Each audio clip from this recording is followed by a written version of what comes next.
Okey geng, hari ni aku nak review satu rod teleskopik daripada jenama Xifelik. Dia punya nama Xifelik.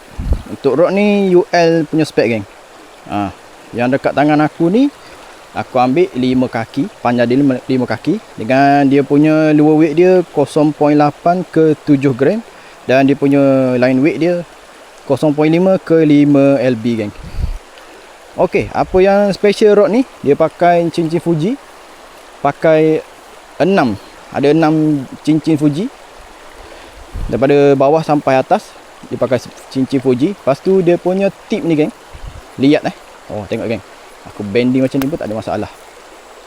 Kalau tip yang macam ni, kalau kena ikan-ikan besar pun tak ada masalah geng. Dia tak patah.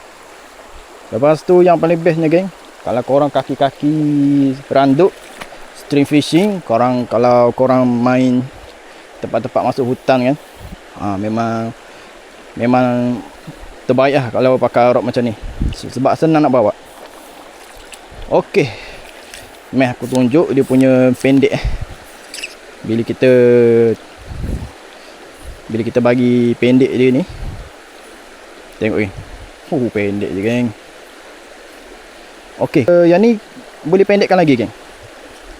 Cara dia pusing, buang dia punya extend ni buang. Lepas tu yang dekat bawah ni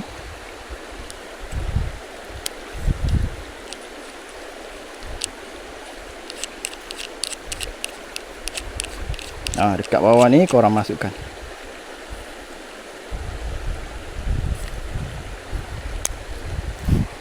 Tengok geng. Dia punya pendek tu geng, tak sampai satu kaki. Geng, dia punya pendek tu. Kalau korang ada post bag letak je dekat post bag. Memang ngam geng. Yang ni pun dah okey ni, dah boleh buat casting lah.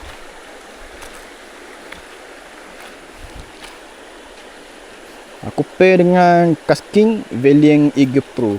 Memang compact geng, senang nak bawa, solid.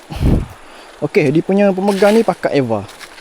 Lepas tu dekat dia punya pemegang ni, bahagian dalam dia pakai alloy. Dia pakai alloy, tak berat lah, kiranya tak berat. Ada warna hijau dan ada warna orange macam ni.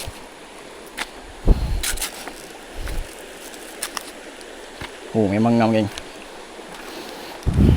Kalau pakai untuk pergi meranduk memang ngam. Yang ni kalau kena ikan besar pun tak ada masalah geng.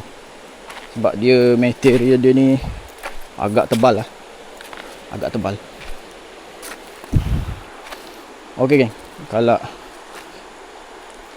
Kalau korang berminat dengan rod teleskopik ni, aku sediakan ambil ni kat bawah.